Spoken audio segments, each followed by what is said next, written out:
I want to show you something that happened that brought Absalom home. And all I'm going to try to do is get him home. After he gets home, he makes a mess. But right now, let's just get him home. And then we'll have our evening, okay? The symptoms of personal compromise are really what I'm going for when we get to chapter 14. Symptoms of personal compromise. The issue here is that the big, dramatic, sinful stretch of adultery and murder had already passed by in Dave's life. But he continued to live in distance from God in some intimate areas of his life. And as a result, he settled into a rut of compromise as it regarded his family. So David learned to live with that rut, and he quietly grew at peace with it. And what I want you to see is when you get to chapter 14, David has allowed this thing to go on. 3 years have gone on. King David longs to get Absalom home, but he doesn't do anything about it. Dave's big MO as a dad was he felt strongly and did nothing. I mean, that's almost something you could put right over his life. Boy, did he love us, but did nothing about it. Boy, did he get angry, but he did nothing about it. When David acted rashly, it was for his own desires. But on a consistent basis, he felt things deeply. Now, can I flip this over for a second? That's one of the things that made him a great man. Because he was deeply reflective. God loved that Dave knew how to lay his soul bare and write beautiful psalms. One of the problems is that some of you are like that. You are reflective and you are creative, which means you have a really good engine with a tiny, tiny transmission that doesn't go forward often. Okay? Dave is one of those guys who he cares about everything. I think when Dave ate a new meal, he went, "Oh, that's good. Get me some. Oh, that's good." I think this guy loved what he loved, and he felt it deeply. But I think it was also easy for him to not take action. We've had a number of different students pass through GCBI that were incredibly creative. Some of them, draw pictures in class, and I'm not looking in any particular direction. They're very creative. But see, the problem with really creative people is that there's a creative paralysis. You can get to the place where you don't move forward. You invert into the creativity instead of making it. I think Dave had a temptation to not do things because he was a rich, deep soul. Now, the problem is that the symptom of personal compromise doesn't have to be profound, but the effects are devastating. I want you to see very quickly, in just a few minutes, some compromise. Before I do, I want to tell you a story. There was in 1983, which is back in the dark ages before the wheel, okay? October 31st, 1983, Korean airline flight 007 departed from Anchorage, Alaska, direct flight to Seoul, Korea. Unknown to the crew, however, the computer engaging the flight navigation system was 1.5 degrees out of routing. It was a simple error, it was a mathematical error, and at the point of departure, the mistake was unnoticeable. 100 miles out, the deviation was so small as to be undetectable. But as the giant 747 continued across the Aleutian Islands and over the Pacific, the plane increasingly strayed from its proper course. Eventually, it was flying over Soviet airspace. Russian radar picked up the error. Fighter jets were scrambled to intercept the flight 007. A short time later, the jet was shot out of the sky over mainland Russia, and the lives of everyone on board was lost. And it was all because of a 1.5 degree error that was in the routing system. Now, my point is that in your life, a compromise might not be able to be seen the day you're making it. But as time goes on and you accommodate compromise, you go further, tracking off further and further, and you don't realize it. No man suddenly becomes base. No one. It happens in increments, almost drips. So when we get to chapter 14, I want you to see that David has settled into this, Absalom is there and I'm here and this is terrible and I feel bad about it, but he's dealt with it in his heart and not dealt with it in his life. Verse 1 says, Now Joab, the son of Zeruiah, perceived that the king's heart was inclined toward Absalom. So Joab sent to Tekoa and brought a wise woman from there and said to her, Please pretend to be a mourner and put on mourning garments now, and do not anoint yourself with oil, but be like the woman who has been mourning for the dead for many days. Then go to the king and speak to him in the following manner. Joab put the words in her mouth. By the way, the phrase put the words in her mouth comes from that text. That's where it actually originates in the English language. He put the words in her mouth. Now, when the woman of Tekoa spoke to the king, she fell on her face to the ground and prostrated herself and said, Help, O king! And the king said to her, What is your trouble? And she answered, Truly, I am a widow, for my husband is dead. Your maidservants had 2 sons, but 2 of them struggled together in the field, and there was no one to separate them. So one struck the other and killed the other. Now behold, the whole family has risen against your maidservant, and they say, Hand over the one who struck his brother, that we may put him to death for the life of his brother whom he killed, and destroy the heir also.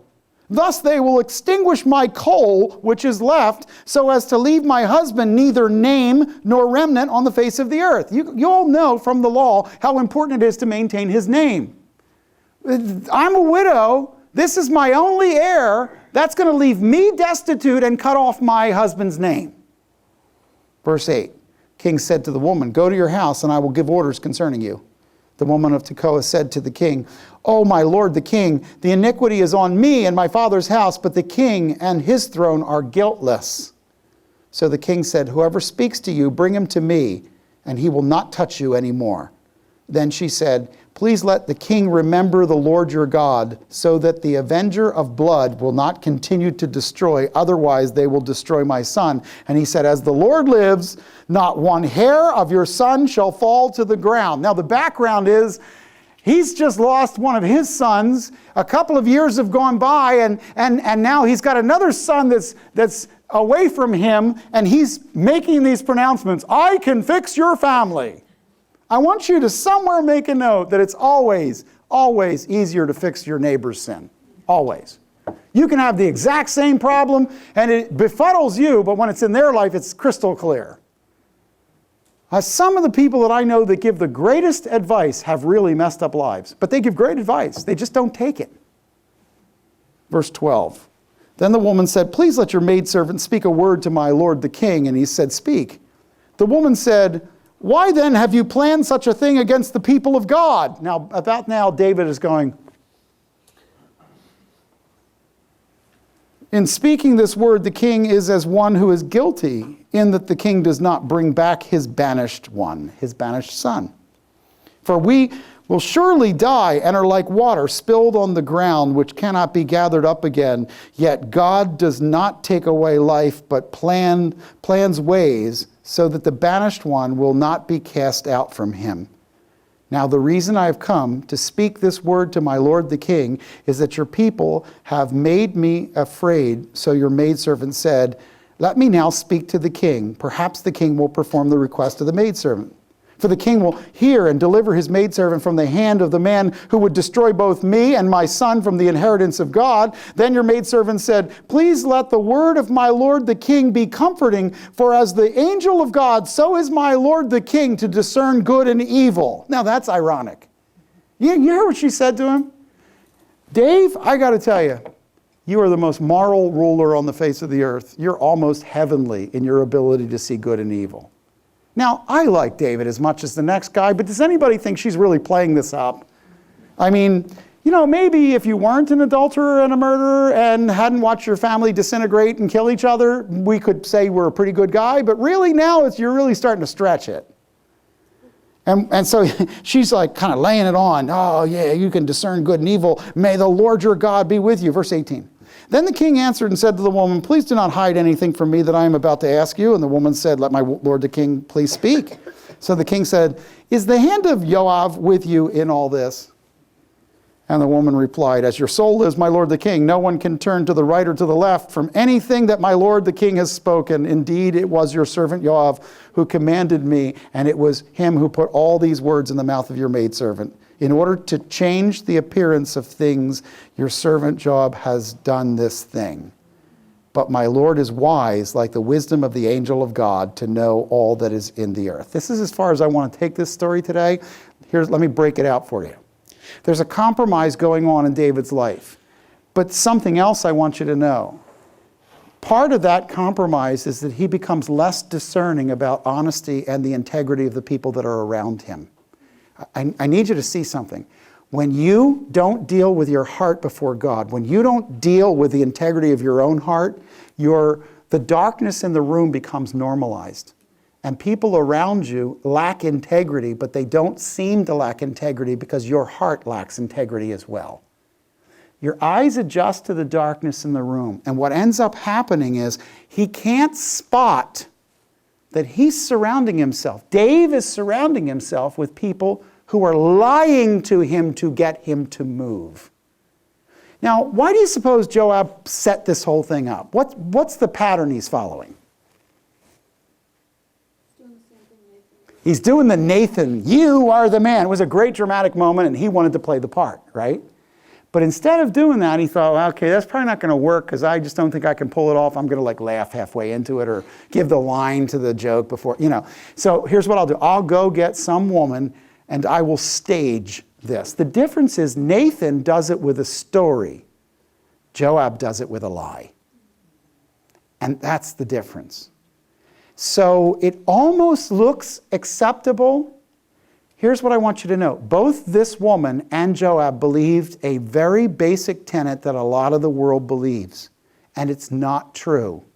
They both believe the end justified the means, and the end doesn't justify the means. Just because they had the right purpose doesn't mean they did it the right way. Where did we see this before? There was a story about the ark that we talked about earlier in class. Do you remember? Apply that story of the ark to this story. The interactive part where you jump right in. Luke is looking away, hoping no one notices him.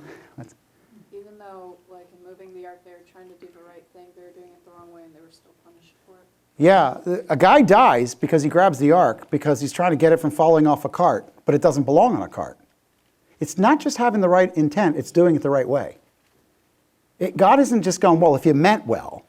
See, people walk around doing that stuff. Well, I didn't mean to sin, but you sinned. I didn't mean for the problem. There's a difference between malice and guilt. You're guilty if you did wrong. You're malicious if you tried to. But the fact of the matter is you're not less guilty because you didn't try. Here's what I want you to see. Go back into the story, and I want you to see that David is walking around and he's adjusted his friends. Look, a guy with Limburger cheese on his lip, he walks around and thinks the whole world stinks. And in David's life, when he doesn't deal with his own heart and keep it accurately in integrity before God, he brings around him people and he doesn't distinguish between when they're telling him the truth and when they're just meaning well. We have to be very careful about the integrity of the people we hang out with. But I want you to notice something as you kind of walk through this. Sometimes our desire is to love without discernment. And as a result, we end up making personal compromises. I was looking through this story, and as I was kind of reading through it, I noticed a couple of things. Who you hang out with matters. Somewhere in this passage, would you please make sure, who you hang out with matters. The guy closest to David is Joab, and Joab thinks the way to get David to be motivated is to lie to him. That says something. Be careful about where you pick your friends. Joab was a self-interested deceiver. I know he was, because he's going to show himself later on. He's not going to be the loyal friend that he started off being. He's going to end up being on the wrong side of this one. The woman of Tekoa was an outright liar and a flatterer. Everything that came out of her mouth was, "Oh, king, you are so wise and handsome, and aren't you really a hunk?" And Dave's sitting there, and his life's a mess. Now, come on. Both Joab and the woman believed that the end justified the means, and the woman pretended to know what the Lord thinks in the matter. I love this. She sort of introduces in verses 14, 15 to 16, kind of like, this is where God is on this. You just got done telling a lie. You thought maybe you'd take a breath and maybe say a little confession before you start explaining what God thinks? We don't realize the consequences of our choices. Man's walking through, this is an old story and lots of people know it. A man was walking through the San Jose airport and he was panicking because he needed to get to a gate. And he asked somebody, he says, what time is it? Can you tell me what time it is? He said, sure I can. And he said, well, the time currently is 5:09. The temperature outside is 73 degrees. In London, the sky is clear and 38 degrees. The barometer reading is 29.14. Let's see, in Singapore, he's looking at his watch. In Singapore, the sun is shining brightly. And the man said, wow, you got all that out of your watch? He said, yes, I invented this watch. The guy said, I got to have that watch. So he said to him, well, I'm not wanting to sell the watch. I invented this watch for my son. I want to give it to my son when he turns 20 years old. And so I invented this for him. And the guy said, well, I'll give you $1,000. He said, it's not for sale. I'll give you $3,000. It's not for sale. I'll give you $5,000. He said, it's not for sale. I'll give you $10,000. You know, it might be for sale. So the guy said, $10,000, really? He says, yeah, absolutely. I can give you $10,000 right now. So he takes out the thing. He gives him a corporate check. He does the whole thing. And the guy said, okay, $10,000, I can invent another one. It's not, you know, that big a deal. So he says, listen. He hands him the watch, and the man was elated. And as he took the watch, the man who was walking down was carrying 2 heavy suitcases. He said, oh, wait, here are the batteries. And he handed them 2 big batteries, and the guy walked off with a watch and 2 big batteries that made that watch work. Great watch, but he didn't look at the whole situation to figure out what it was he was actually buying into. The important thing is this. We often get into situations where our intent saw this far, but the problem went that far. You know what I'm saying? You anticipated one of the outcomes, not the other 5. And it's important that the symptoms of personal compromise might not seem profound, but the effects of compromise can be absolutely devastating. Now, we're going to come back and pick up Absalom's story, and what he's going to do is plot a coup. You've read through the text, so you know that this is what happens. And when we pick up the story now, for the rest of the book, David is practically in mourning. And you got to say, well, isn't that really Absalom's fault? I mean, he plans this rebellion, and he gets people on his side, and he pulls them away, and he creates a coup. Yes, it's Absalom's problem, but it wasn't only Absalom's problem. It also came from the deliberate personal compromise in David's life. Because David wouldn't deal with his children when they were small, he had to deal with them when they were big. Let me say this to you lovingly. If you don't work out your issues as a kid, you'll work them out as an adult. If you don't work them out in a room where your parents love you, you'll work them out in a world that doesn't. And you don't get past the discipline issues of your life now, and you will face larger consequences than you can even believe later.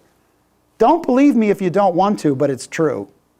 The fact of the matter is the personal compromises take over your life, and all of a sudden you find yourself in a very, very difficult situation. You find yourself unable to really even control it.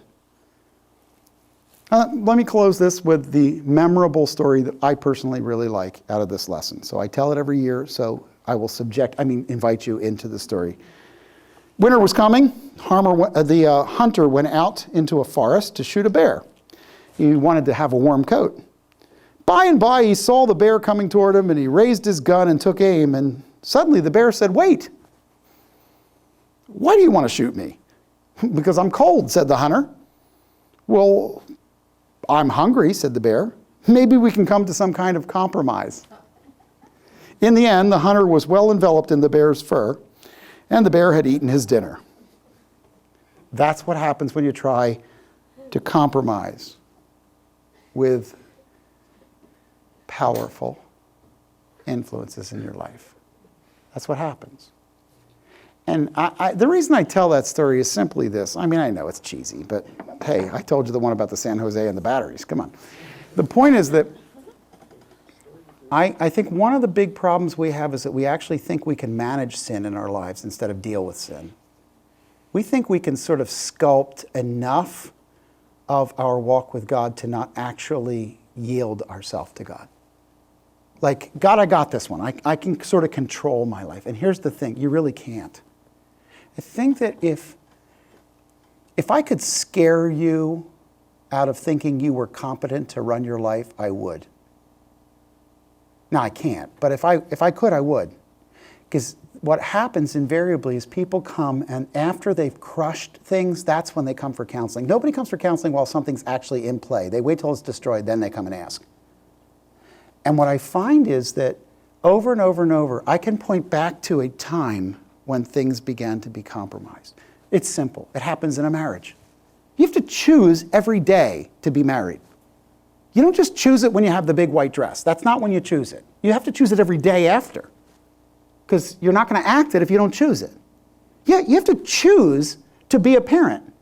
I mean, once they pop out, you are one, but that doesn't mean you're acting like one, and you have to choose to parent. You have to choose to have disciplines in your life, in your walk with God. You have to choose to care about what God cares about. And if you don't choose those things on a consistent basis, as I said earlier, no man suddenly becomes base. Big trees collapse because termites get them one little bit at a time. And that's what happens to our lives.